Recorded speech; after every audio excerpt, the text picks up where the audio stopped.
All right. So yeah, welcome. This is our 222 steering committee meeting.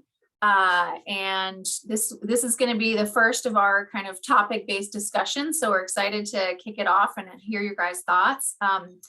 So today, yeah, we're gonna just, I'll step through the agenda here.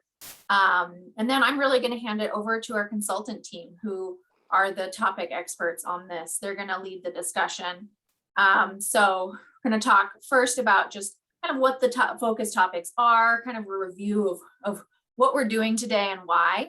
And then our first topic today is going to be health and environment. So we're gonna give a brief overview of just what we've heard and then the issues and opportunities. I know we've talked about kind of the highlights of that in previous meetings, but want to dive into some more of the details here that are going to be relevant for our discussion today. And then we're going to get into our kind of small group breakout session discussion. So that will also be, with the health and environment topics. So we've broken those into two categories. The first is going to be kind of the physical stuff. That's the parks, recreation, and public spaces. And then the second is more kind of the social side of that. So accessing resources to improve health. So we'll have that whole discussion. And then we'll take a 5-minute break. And then we'll come back to the full group and have an opportunity to have all the different groups report out and talk about that in the bigger setting of the full group. And then we'll finish up with just touching on our future steering committee meetings, a little bit of homework and next steps. So next slide. So again, our same rules: turn on your video if you can, mute when you're not speaking. If you have any technical difficulties, Edson is having the night off tonight, so you can chat to Amanda if you have any issues.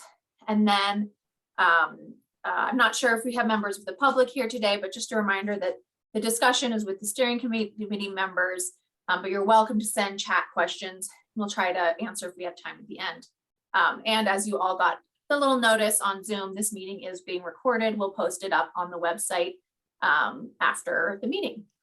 Again, and as we all know, our ground rules: allow room for all, first before second.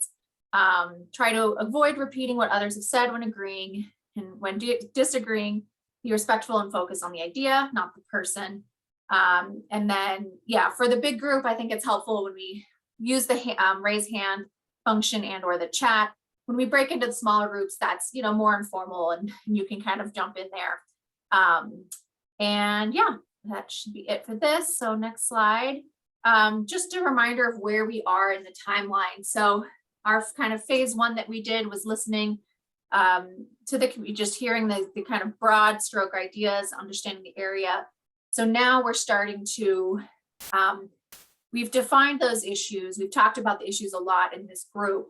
And now it's this kind of a pivotal step where we're going from just the research and existing conditions and what this has been done. And today we're going to get to start to kind of delve into what do we do about it and developing those initial recommendations. So I always think this is an exciting part of the process because it's when we start to really, put our heads together and do some work and start to see the whole thing take shape.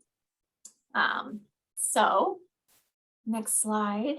I'm going to hand it off to Cheney to talk about the focus topics. Okay, thanks, Ella. So as Ella mentioned, tonight we are starting in a series of focus topic kind of deep dives with the steering committee the next 4 months. So tonight is February's meeting, and then February, March, April, and May will also be sort of similar formats where we set up the discussion and then break into small groups and really get to work on brainstorming ideas.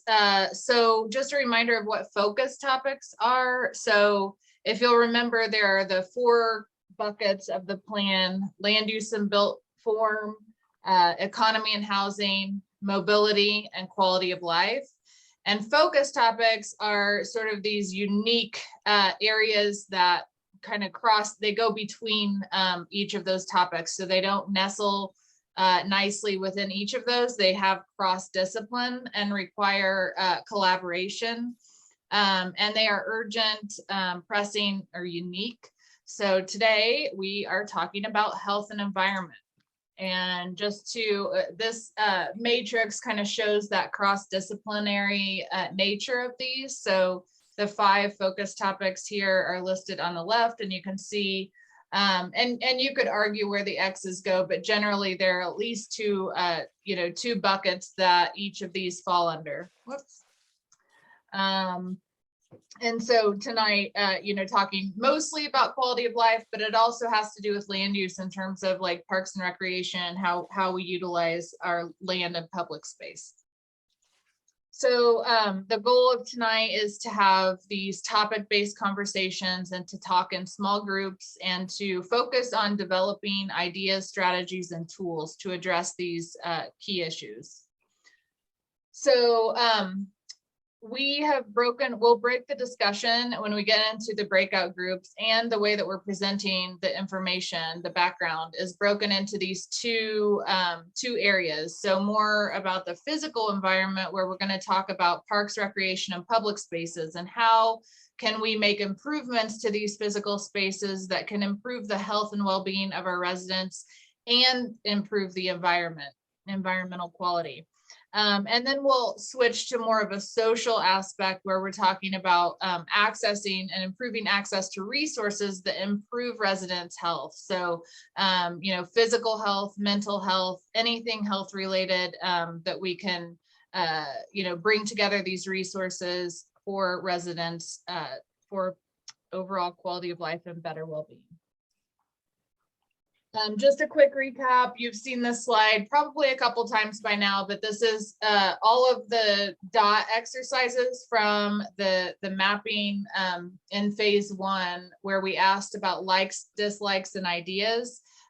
They have been filtered into these 4 areas of the plan. This one is showing the quality of life comments. And so, these are likes. You could see the green areas around the parks. People like the neighborhood parks, the running and biking paths, the open space along the river, tree-lined streets, schools and rec centers, but they dislike that, many of the parks and rec centers are outdated, lack convenient and affordable groceries. We'll talk a lot about food access, especially healthy and affordable food. Highway pollution and noise was a comment that came up a lot. And then there are ideas around needing a dog park, more green space, increasing tree canopy, upgrading the parks, having another pool in the neighborhood, lighting and trash cans on the streets to keep it clean, mitigating impacts of I-70. So all of these things really have to do with that health and environment topic. So we just want to put those top of mind. Right now, I'm going to hand over the presentation to Heather Noyce with Studio CPG. She is a new face and is part of our consultant team. I'll let Heather introduce herself and then give you some background on parks, recreation, and public spaces. Great. Thanks, Cheney. Hi, everybody. Thanks for your time tonight. I'm with Studio CPG. My name is Heather Noyce. We're landscape architects and planners. Our office is in Northwest Denver at Tennyson and 44th, and I live in Berkeley. I've lived over here for 30 years, so all of the topics that we're talking about are near and dear to my heart, and I'm very honored to be here and part of the project. Next slide. We know we need to improve our parks and our recreation offerings, and not just by adding more things to each park, but by thoughtfully expanding our park system.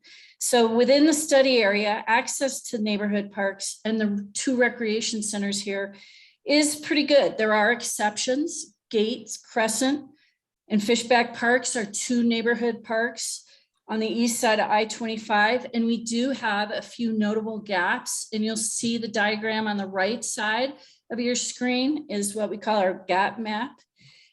These are just west of Federal and Highlands and Sunnyside, and one way up north in the industrial district. And I think with this kind of kickoff slide here, it's important to note that, all near Northwest neighborhoods have higher than citywide average rates of childhood obesity. It's a statistic that kind of popped out at us. And all four of these neighborhoods, in all four of these neighborhoods, the citywide average is 13.9%, and the neighborhoods are significantly higher than this by 5% at a very minimum. So what does this mean? Well, this means that our policies and our forthcoming recommendations really need to create opportunities that improve our health the health of our communities, and especially of our youth. And not just physical health, but the mental health too of all near Northwest residents. Next slide, please. So here's our parks map, and it shows all of the parks in the study area and adjacent to the study area and the rec centers. And there are a number of constraints here. Some are obvious, some not so obvious, and how these constraints affect how parks are programmed. I'm going to talk about that just a little bit, not just now, not just currently, but in the future. You know, the utility of these parks is limited in three ways. We believe parks here are small, and these small parks cannot accommodate a full range of program elements. You can't have everything that everybody wants in a small park. In many of the larger parks, such as Jefferson down to the south, and then the 51st and Zuni Park that's going to be named before this project ends, I hope, they're constrained by slopes, by topography, and that also limits programming. And then the third constraint is access to the city of Cuernavaca Park, which is down in the lower right-hand corner. This is a 25-acre parcel of land. It's a 25-acre community park, and it's on the east side of I-25. So those are a few constraints. Well, let's move forward and talk just a little bit about acquisition. Is it possible? Yes, it's possible, but what does that get us considering the high cost of land, especially in these neighborhoods? Well, it would get us small parcels, most likely with slopes or topography that limits programming. And so what we'd really end up with would be more of the same at a time when we really need to diversify our offerings. But let's look at other components of the system that's on these maps. The parkways. They're a favorite of mine. Spear Boulevard Parkway runs from the Platte all the way over to Federal Boulevard. It's a Denver landmark, and it's on the National Historic Register, and I find that really super cool and very interesting. Federal Boulevard traverses north to south the entire study area and is a designated parkway.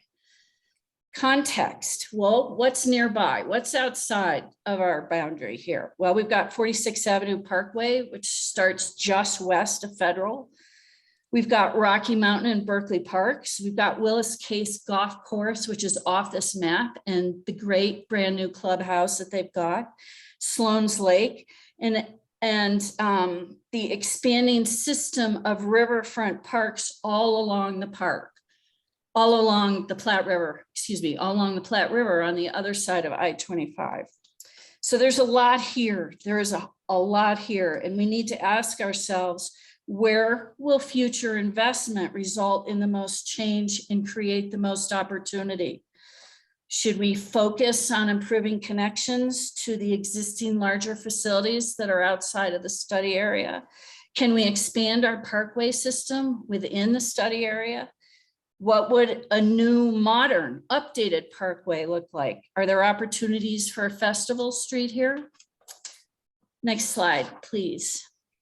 So, and then the environment, you've got two diagrams here. The one on the left shows tree canopy. The one on the right is what we call kind of hot spots or heat islands, and is reflective of surface temperatures. These diagrams tell us where we need to do better, and where we can expand the tree canopy to fill in the gaps and temper the hot spots or the heat islands. Regarding air quality, right now we're working with staff to get data from multiple collection points throughout the study area. And there are several census tracts in near Northwest with what is labeled medium high levels of vulnerability to extreme heat, particularly in Sunnyside and Chafee Park. There are potential interventions such as increasing tree cover to help address vulnerabilities to extreme heat and also mitigate air quality concerns. And with that, I'm gonna turn it on over to Health and Environment. Thanks. Hey everyone, another new face here. I'm Andrea Buglion with the Puma consultant team. Among my roles in this project has been diving into the healthy food access, social services, and the community well-being research. We also have I have a lot of background in food access through Puma's work with the Colorado Fresh Food Financing Fund. You can go ahead to the next slide. So we explored a lot of different data in this section. So I'll just be providing some highlights. One of the most apparent issues is limited access to healthy food, particularly for lower income residents. As you can see from this map, many study area households are not within a half-mile walk to a grocery store. So those households that are outside of those blue shaded areas. So that half mile is kind of an industry standard measurement in food access. Wait, I have a question. Sure. What grocery store are you talking about, Jeffy? It says 43.9%. That grocery store is probably, Save a lot? it's the Save-A-Lot, exactly. Oh, well, I wouldn't even count that as a grocery store, but okay. Yeah, I mean, that's a good point. It's about quality as much as it is about quantity, so we'll get to that. But just in terms of sheer numbers, Sunnyside is the most isolated with only 20% of residents within a half mile. And this is not even factoring in how accessible that walk is or what infrastructure barriers might exist. But looking at supply and demand of food retailers, we estimated a grocery retail gap of over 100,000 square feet. That's basically 2 average sized grocery stores that could be added to the study area. And of course, there are other models of food retail we can consider, and we're excited to dive more into that in the breakouts. And sorry, Andrea, I just want to hop in on Nita's point. This is a really hard data set to capture because it's hard to categorize grocery and different things work for different people. So this is really a starting point.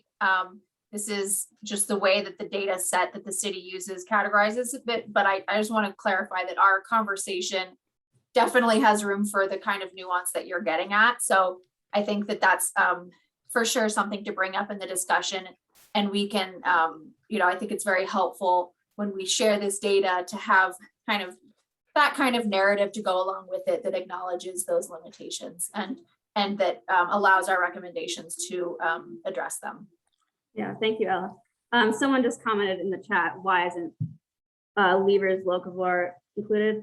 I'm not exactly sure. I think, that was a relatively new addition in the last couple of years, and I don't know if the data set captures it.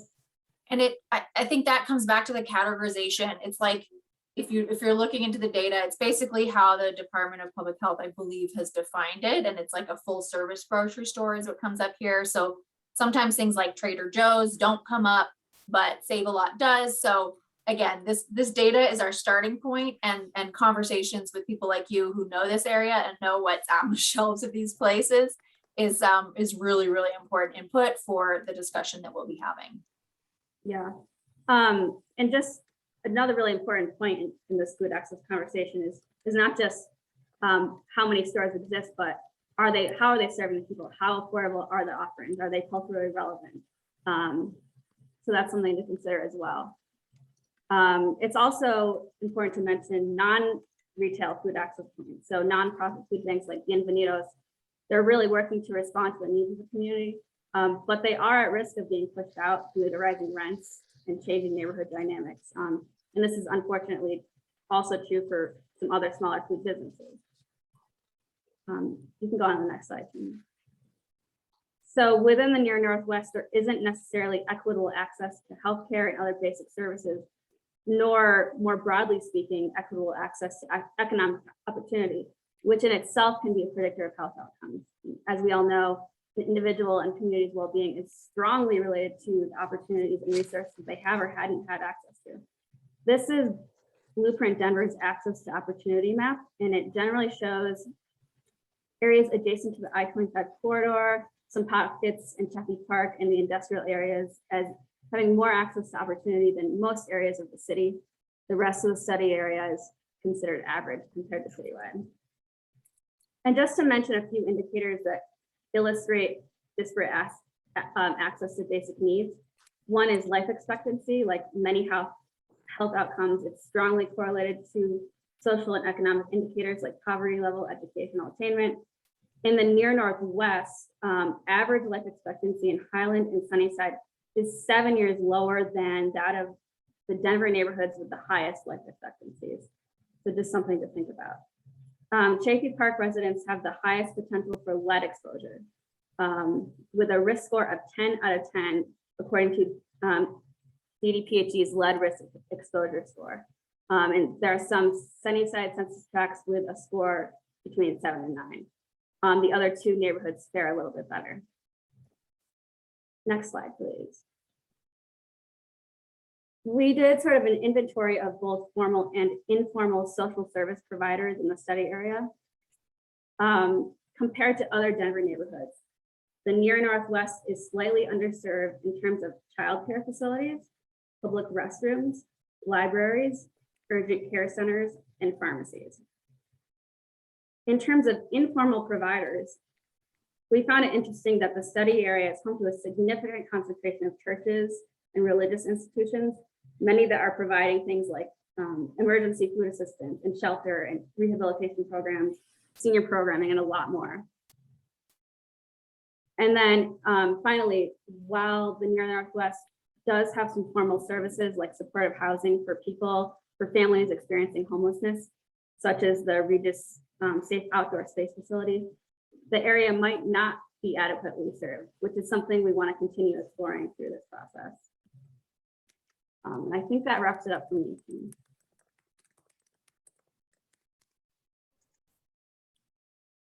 Great, thank you. So that gives a brief background, and then Grace is just going to set us up here for the breakout groups, and we'll get to work.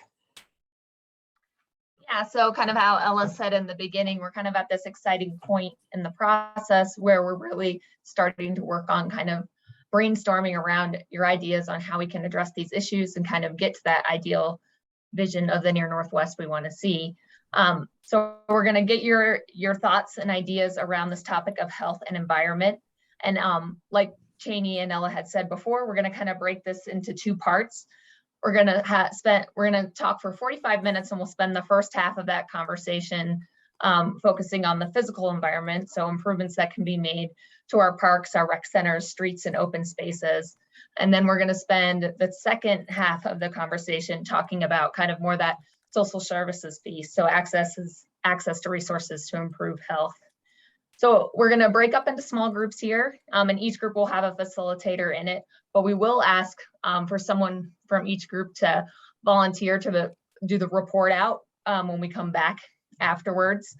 So just kind of pay attention to what ideas seem to have a lot of energy around them when you're in your small groups, and kind of be prepared to summarize that in kind of less than 5 minutes. So we'll ask for a volunteer when we break up. And so before we break up into our small groups, I want you just to sort of start thinking about this question, because when we get into small groups, we're going to kind of go around the circle, and we want everyone to share just kind of one idea you have around how we can improve the physical space, so those parks, those rec centers, the streets, and open space. What's one idea around how we can improve those physical spaces in order to improve, the health of our environment and the health of our residents? And before we go into those groups, I also wanted to note we have several city staff from both the Parks Department, and I believe, I haven't checked the attendance yet, I think also from DDPHE, the Department of Denver Department of Public Health and Environment on food access. So we're going to assign them out to your groups as well. So if you wouldn't mind, city staff, just introducing yourself at the beginning in your breakout group. We're very happy to have your expertise to just, yeah, to kind of hear the conversation and provide any information that you can, but thanks for joining us tonight. And then the other piece, I think in the chat, Trupti had asked what, my chat disappeared, I'm sorry. Trupti, you What had a was- question and it was, oh, I think you were asking what is innovative housing? Yeah, I mean, I think it might have been on Quig Newton where we are. I saw that in Sunnyside, but I just want to be clear. What is innovative housing? And I'm sorry, I was queuing up our next step, so I didn't see who mentioned that or what the context was. So if that was on your slide, It was on a slide. Andrea, it was on the social service providers. So innovative housing is like the Regis Safe Outdoor Spaces site. There's a couple around ARIA co-housing. Is co-housing maybe an innovative housing type? There's also,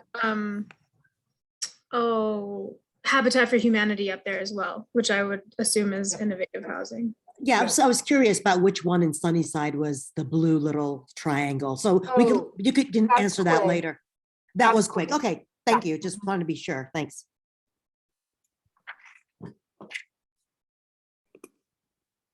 Okay, I think we're gonna all be taken into our remote breakout groups now, and we'll meet back here around 7:15 and take a quick break.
I think we might be waiting on a few others, but the goal now would be to take a quick break. We're a couple minutes behind. We got to run a tight ship around here. So, but we want to give you guys a break. Let's take 4 minutes and I'll come back at 7:21 and we will report out.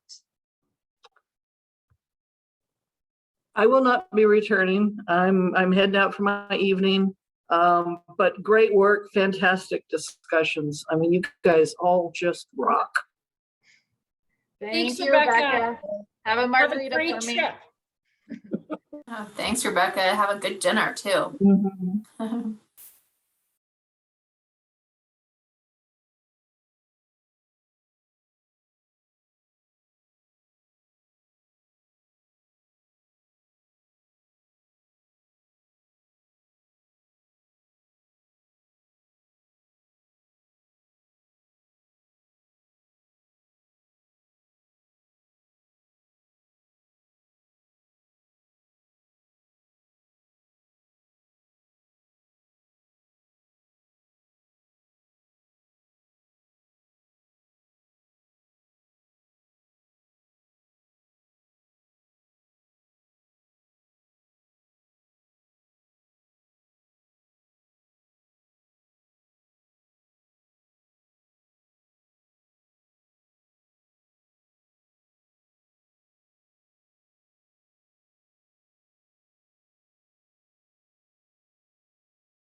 Give everyone 1 more minute or so. Turn on your screen when you're back so I know that we have participation. Thank you.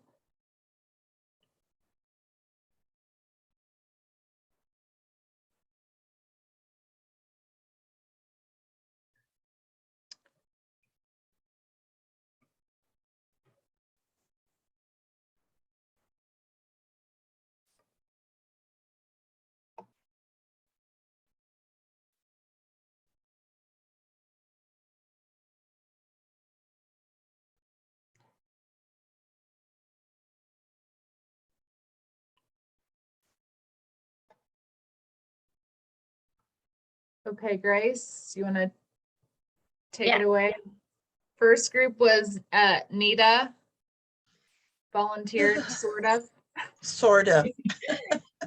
Well, yeah, thank you for all the Reluctant. volunteers. I know that not the most exciting task, but I'm excited to hear from all the groups because I know in our group that it was really, heartwarming to see how thoughtful and caring everyone was about the neighborhood. So I'm excited to hear each group's ideas. So Nita, if you want to, we're going to try to stick to 5 minutes per group. Okay. But thank you so much for volunteering. Well, I'm going to try and go through these notes as quickly as I can. And so you will Can everyone see. see my screen okay? I'm sorry, I just want to make sure for Yeah. the visual people. So we talked about what were the things that would occur utilizing park and recreation center amenities to improve health and environment, and how to improve access as well. And the group just got real engaged in coming up with as many ideas as we could. We know that swimming pools take a lot of money, but the idea was, how could you have more water activities for youngsters? How about splash pads or aquatic activities that go on throughout the community? We talked about how difficult it was for community to utilize neighborhood parks, that the permitting process gets real challenging and this can create difficulties. Improving access to restroom facilities in the parks. A great idea of coming up with bookmobiles, pop-up libraries in the park, so that you also are accessible to communities that might not be able to get to a library, or we don't have a library, or don't have a library in their neighborhood. The rec centers, we said Aslan's too small. We talked about, why don't we buy the property Dollar Tree site and make a kind of Carla Madison style rec center? What do y'all think? I mean, we could do that. The land is there. Maybe developers can help. But we tried it once with Aria over here on 52nd, got built. We tried to get a community rec center, but that was, of course, fell on deaf ears. We also said, let's utilize Regis. That is redeveloping 52 acres. All we want is 1 acre. Can we get 1 acre? That's all we want from them. I don't think that's a lot to ask of the Jesuits and their generosity. More youth programming. We talked about how Scheitler and Berkeley sell out and Rudy sells out. So many of our children in Sunnyside, in Chaffee, they can't access. By the time they get to try to get on and get their kids enrolled in swimming or youth sports, it's already done and gone. Talked about park-centered activities where you can have recreation sports rather than having them to go to a rec center, but it's park-centered. They bring everything there. I don't know how many know about Adlet Adventure. That's a for-profit group. They use Rocky Mountain Lake and some of the smaller parks, and they do all their activities there. But one of the difficulties we had is that access isn't that great for families that are working class, middle income, because they could get My Denver cards, but then they have to buy the gear for the sports. You have 4 or 5 kids. That's a little hard to do. We also talked about the senior center and seniors. The one on T-Home, they want to access Silver Sneakers and go work out, but they can't make the trips by themselves. And those ride services that seniors can have, they're so backed up, you never get a ride. I don't care. Maybe we do a shuttle. I mean, I'll volunteer to shuttle. I'll get the license to do it. Drive a shuttle around our neighborhoods, picking up seniors and taking them to centers. We talked about spread awareness. Jeff Park uses Rudy Rec Center, but not many people know about that. Bicycle routes for kids to use. How can we do that? Most of the routes, it's still a little scary for parents to say, oh yeah, go ahead and go on the bicycle route, given traffic. Hirshhorn Park needs improvement, challenge to serving everyone that likes to use it. The parkways, how do you use the parkways to make them actual parkways? New buildings along Spear that don't leave a lot of room for parkway space, reduce traffic lanes, add wide pathway trees. Quernot Park. Nita, Yeah. I just want to make sure we touch on this. You touch on the input from the social services too. Okay, and we get to the other groups. So I'll scroll down to that stuff too. Go to there. Yeah, go Grace, go Grace. Yeah. So in terms of mental health and social services, we wanted to, we need to have a grocery store And they suggested one that would serve both Chaffee and Sunnyside or in Sunnyside. But you know, some of them are too expensive. What about Village Inn? Couldn't it be a grocery store? I mean, we have empty buildings everywhere. More support for food banks in the neighborhood, like Bienvenidos. Also talking about developers adding garden space, just like public art dedication, make this mandatory so people can garden. Why not? New development around 41st and Fox makes sense for something that we could do in terms of having a grocery store. And you saw Village Inn site. Then we came up with organizations of clubs and hobbies, like run clubs, dog owners encourage gathering and like-minded people and groups. Jefferson Park Pub does run club in the summer. Use libraries and rec centers for central gathering places for groups. Cultural awareness and program.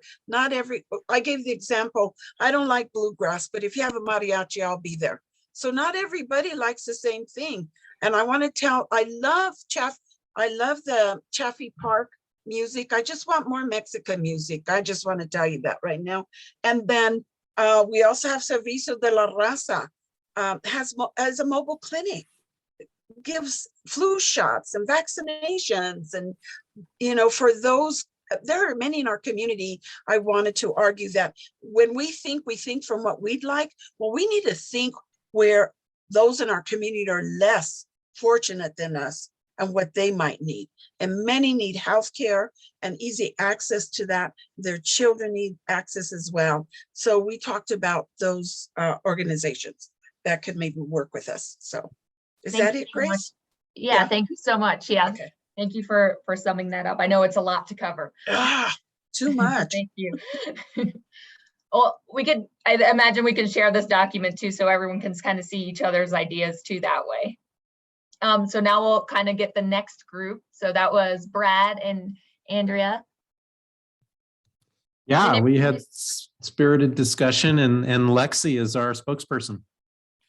Hi, everyone. I guess getting started on part one, we spent quite a while on this one. I'll just kind of go down the list quickly. I think one of the big things is lack of dogway stations. It's specifically in like Sunnyside and Chaffee Park as compared to like Highland and Jeff Park, where there are more big rise apartment buildings where they have them on every corner. And so that's kind of a health as well as, you know, just everybody has dogs. So that's helpful. And then quality of sidewalks, that kind of goes to a little bit down point, but basically like Chaffee Park doesn't have like a lot of other neighborhoods have the tree lawn where you have the trees that are there, and then you have the sidewalk that actually accommodates more than one person. So I think that is a really big thing to help with the tree canopy as well. On-street parking, kind of tying to that, helping with, you know, the availability, because we're seeing a lot of the restaurants taking over areas, especially in Lower Highland,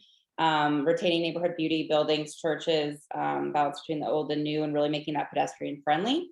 More green space. There's a potential area around 48th and I-70. Bike infrastructure is a big one. I know we're working on that with the city, but, you know, really kind of the northern section that's kind of built up a little bit in Highland and south, but not so much in the northern side, to kind of help with that, alleviate parking as well. Access issues to parks in general, but Cuernavaca Park, we really talked about the sketchy underpass. That lighting would help, just to help really connect that. It's there, but it's really not friendly. More restroom facilities. I know that's a big one that everybody's going to bring up. Accessible, functional, that you can actually use. And then again, pedestrian pathways to connect schools to parks facilities where possible, and walking through parks as well, like more sidewalks inside. And then another, like just pedestrian in general over Federal, we're seeing issues at multiple intersections. And then in specific amenities was restrooms, fitness equipment, baseball fields, pickleball is the new trend, soccer fields, if there's any space for those, dogway stations as well. We talked about that. Public art, like La Raza Park was a good example, but trying to incorporate that into more areas, into our parks. Upgrades needed, of course, at the rec centers. And then could we, is there an opportunity to share resources with the schools? Because we do have such limited space in our neighborhoods that maybe we can develop a program to use DPS facilities when they're not in use by school. And then I think we ran out of time. So on to the second section, just improving health in general. We talked about more group sport options like programming that the city has. There really aren't any options in Northwest Denver in our area. You have to go down to Commons Park down there. Food delivery services, especially as more seniors and retirees are moving to the neighborhood, trying to build those services up, maybe through the food bank. Community farming was a big one, trying to find more locations, partnerships, and involving youth gardening as well, maybe at different schools. Make sure we have dug plots at those schools. Free community fridge, there's one at Huckleberry and Sunnyside, but like really maybe expanding that throughout the neighborhoods. And then connection to parks, conversation on health outcomes related to economic opportunities, like job training, and then safe vaccination sites, neighborhood events to build social cohesions. Like I kind of brought up the white tablecloth dinner that we used to have in Highland to kind of bring the neighborhood out every year, but it's just so much to put on for volunteers. So maybe the city could help in those type of programs in different parts of the neighborhoods to kind of really tie us together as a community. Since we are so isolated, and especially with COVID. And then the food access, food delivery programs, again, through food bank and other options. Again, community gardens, trying to maybe other drop-off sites for other, home gardeners that might have surplus produce that they could drop off somewhere where neighbors could pick them up. An affordable full service grocery store, not like Lever's or Whole Foods or Natural Grocers, but like a King Supers. Really only have one at 26 and Federal, so somewhere a little farther north. And then we found a couple like the Sunnyside industrial area, like you were saying, 41st and Fox. Also Regis, like Village Inn, or where Regis is expanding as well, and any ground floor retail spaces. As we're seeing new big developments coming up, maybe we can partner the city to try to bring in a big grocery store retailer to really help with food access there. And then there's just a couple more points to touch on them, just so we make sure we get to all the groups. Sure. Sorry, Lexi, thank you. And yeah, I mean, the list is, Servicios de la Raza, Benavides Food Bank, some Mental Health Center of Denver, literacy programs around home ownership, we thought was a big one. And just in general, services for seniors, college access, and youth programming as well with arts. Tim thought looking at Westwood area would be a good inspiration for that. Great. Thank you so much, Lexi, for volunteering. And then I think now to our group. And so Leslie was so, or was Nola. Nola. Sorry, Nola, you were so kind to volunteer for us. Thank you so much. After much quiet, awkward pause. Nola. All right, I'll dive in. So we started off talking about the parks and just like having an inventory of all the different amenities that are in the different parks, and so that we don't have the same thing in every place, or like the same type of playground, but different types of playgrounds and activities that you can do in different parks. We talked about wellness loops, outdoor activity, like those exercise outdoor areas, and then also running and like walking and running in the neighborhood, and how it's really nice to have also like not paved paths, but gravel paths around parks and things like that, because it's easier on your knees and so on if you're running. We talked about schools that closed at the same time, both in communities of color. I know one was at La Raza, and I think the other one was in Elyria, and that needs to be righted. That wrong needs to be righted. And just how like Rocky Mountain Lake Park and Berkeley Lake used to be used as recreation, but are really dirty and have gotten more and more polluted. So they're not used very much anymore for recreation, either swimming or even, we were talking about the boating and reopening the boathouse at Berkeley. It's also really hard to get to Rocky Mountain Park from Chaffee Park. It's treacherous to get over the highway on Federal there, not safe to ride a bike or walk with kids or a dog. We also talked about having bathrooms and drinking fountains as bare minimum things that every park should have for important for dignity and respect of humans being able to use bathrooms, have public restrooms.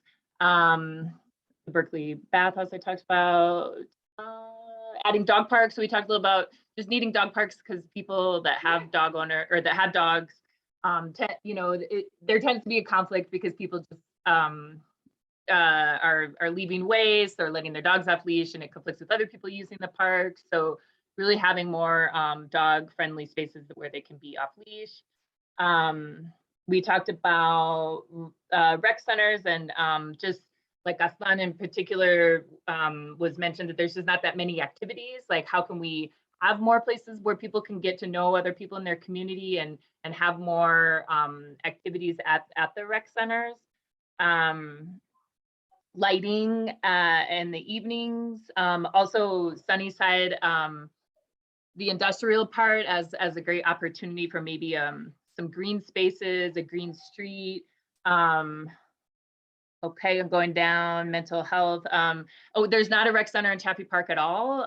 So just having a neighborhood rec center, as Nita had mentioned, that would be great to be able to take advantage of my Denver programming or other things that are there. And Chaffee's already very isolated, so having a rec center would be important, or a library.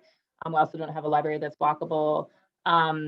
What about a wellness or meditation component of a park? That could be a cool new amenity to think about. And gathering spaces, we talked about gathering spaces, shade structures, places where community can gather in parks. For trees, we talked a lot about and then Nola, I just want to make sure you also get to so touch on maybe a few of these, and then we'll talk about the social stuff as well. Okay, trees, especially along I-70 and I-25, that there should be more just resident access to trees, be able to plant more trees. Okay, we can go down, I think, at discounted values. And then for food access and so on, we talked about just Save-A-Lot not having everything. Is there an opportunity to work with Save-A-Lot and Lever or Locavore, because they're both owned by Levers? We talked about maybe just really needing a grocery store. What about a circulator? Okay, go down. Community gardens, another big thing that came up. Maybe at the old Dollar Tree, a grocery store or rec center, either one would be good, or Village's a good idea too. We talked about, as far as resources, we talked about, we haven't seen a 311 campaign. Okay, we keep going down.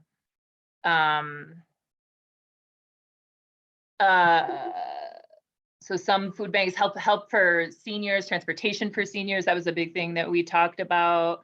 Having access to resources, so more localized access to like DHS services. I think that's the main stuff. Yeah. Thanks, Nola, and thank you to all the volunteers. I appreciate everyone's summing up. I know it's a lot to kind of try to cover, and hope we can share this, because I know it can be a lot to process and see everybody's ideas. And then I think I'm handing it back to Cheney. Yep. Yeah. Oh, let me stop sharing. There we go. Yeah, so this was a great discussion. I think all of those groups threw out just some amazing opportunities, and you can see how this kind of conversation can then lead into draft recommendations. So this next phase, this is really a critical phase to get involved and spread the word. We'll get to that next. I just want to pause for like 5 minutes and ask you, since this is sort of the framework for the next 3 meetings, where we'll be talking about the different topics. What did you guys like the process where we kind of present some issues and then breakout groups and report back? Do you have any ideas moving forward? Troop, do you have your hand up? Yeah, thank you. So one of I mentioned this during our breakout, which was you guys went through some of that information and the slides very quickly, and there was a lot of good stuff in there and probably a lot of data behind it. And I think in the future, it'd be better if you guys shared that ahead of time so that we had an opportunity to digest it and really react to it when we're talking about some of our ideas. It's hard to kind of come up with the stuff on the fly, especially with the information just coming at us so quickly and without a lot of time. So just sharing ahead of time would be valuable, I think. Thank you. Great comment. Any others? Next month, we will be talking about affordable housing and wealth building. So that will surely be a full 2 hours of discussion. Any other comments that you guys want us to take into account while we start planning for March? If something comes to you later, feel free to just shoot me an email. We'll be working on this between now and the next meeting. So anytime in the next month, it would be, yeah, we want to make sure we're tailoring this to be productive for you all. So if you think of something, just shoot me an email. Happy to accommodate. So upcoming meetings, as I said, March 22nd, also lands on the 22nd, is affordable housing and wealth building. So what we're trying to focus on there is not just, how do we build more affordable housing? Because the city is really working on that citywide. We want to kind of look at unique opportunities, specifically around preserving affordable housing to address displacement, because that is clearly an issue in these neighborhoods. And then also look at wealth building opportunities, again, just around affordable housing stability. And then April 26th, we will talk about complete and green streets opportunities in the neighborhoods. And finally, in May, we will talk about industrial future. When we say industrial future, what we mean is kind of looking at the industrial areas of Near Northwest and Chaffee Park and Sunnyside, and talking about their future, how much industrial is realistic to remain. There is a citywide demand for industrial. So, kind of finding that balance, and also the fact that Blueprint designates that Sunnyside area of the industrial as a future community center. So we want to have some fun visioning what that area could look like in the next 20 to 30 years. And then design, character, and preservation. So while this is, each time we meet, there will be other community conversations going on. So in March, we'll have topic roundtables that are open to the community that will be talking about each and all of these topics. In April, we'll be holding focus groups, and then those community workshops will start, the neighborhood workshops in each neighborhood. And then in May, we'll also be completing the neighborhood workshops. So each time we come back to you, we'll hopefully be bringing new information that we're hearing from the community as well. And so the topic roundtables, these are open to the public, and hopefully you received the e-blast. It went out on February 16th. And so this picture on the side is what that looked like in your email. So look back, make sure that you're getting those emails, make sure that you register on the website if you're not getting them, and help us spread the word about these dates. And you can register and direct people to the website to sign up, and then they will register and be able to get reminded about the meetings. And these are the dates for those, with March 8th being the next one, where we'll talk about this exact topic, health and environment. And then finally, next week, we will have some of our teammates out and about in the neighborhood. We'll be delivering yard signs and flyers. We've heard from some of you, but if you are interested in helping deliver some flyers to some neighborhood businesses, or put up yard signs, please let us know, and we can deliver those to you next week. And in general, again, just really your duty for us is to spread the word. We've got lots of opportunities, and this is a really, really critical time in the planning process because we are just, brainstorming ideas. And so it's a fun time to get involved and very important. So upcoming next steps, we have, if you're interested this Friday, Council District 1 has Ask a Planner that's going to focus on the Near Northwest Plan. So I believe that's on Facebook. That'll be fun. And then next steering committee is March 22nd. Homework is to help us spread the word, as I've said multiple times, and also read the issues and opportunities summary. This was posted recently, and it was part of that e-blast. And so it's a lot of that content, Troop D, that you were talking about wanting ahead of time. It just has all kinds of background information that we will be discussing in these upcoming topic workshops. So that is all we have for tonight. Thank you all for joining and for a rich discussion once again. And we will share next month's presentation. We'll try to share that maybe like a week ahead of time or so. And Ella will send out her usual email. So maybe we can attach it then and you can do more homework. So yeah, I as you guys get try and send an email the week before to let you all know what the agenda is, but we will do, we'll try to get the presentation ready by then as well, because it'll have the same format of giving the background to queue up a discussion. So we'll try to get that out to you with plenty of time to take a look at it for those of you who want to do that. And then if there are other resources like the briefing book or, for the design quality, I think the drawing a blank on the pattern book that's online would be really useful for that. So we'll also point you to the other existing resources that might help inform that conversation. In the chat, Emily, good comment. We can send around a digital version of that flyer so you can post on your social networks. And Ashton asked, is the plan to stay Zoom virtual for the foreseeable future?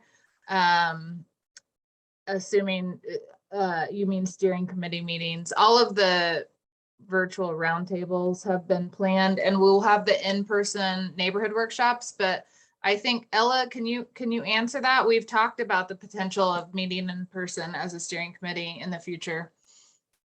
So yeah, for now, all of the steering committee meetings are going to continue to be on Zoom. We're still subject to the city's vaccine mandate. So if we do want to meet in person, we'll be bugging people to show their proof of vaccine. There's not, we're in a kind of a weird stage of policy and pandemic, and that there's not like a protocol set up for doing that vaccine check right now. But anyway, I will spare you all the details. For now, we're keeping it simple and keeping it on Zoom, and we'll just keep you all posted. I mean, I think it would still be great to do some kind of tour, but then yeah, as Cheney said, for our the roundtable discussions will all be on Zoom, but then we do have the 4 in-person neighborhood workshops. So hopefully you guys can join for those, and we can actually see you in person, which would be great.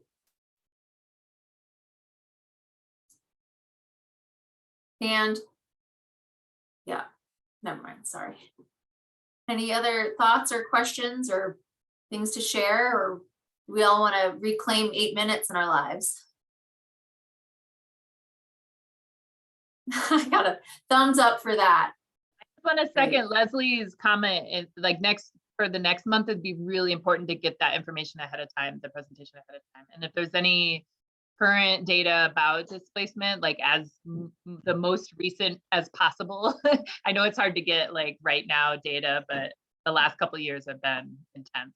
So having updated data is really important. For sure, yeah, and it's helpful for us to have this lead time. So knowing a month in advance is really useful, and we'll make sure that we can get that one out. Thank you all. Great. Well, thank you all for joining. Glad tonight's a good night to be on Zoom, because I don't think anyone wants to go get in a cold car or bus right now to get home. So have a cozy evening, stay warm, and we'll be in touch, and we'll see you all next month. So thank you so much. Thanks, everyone.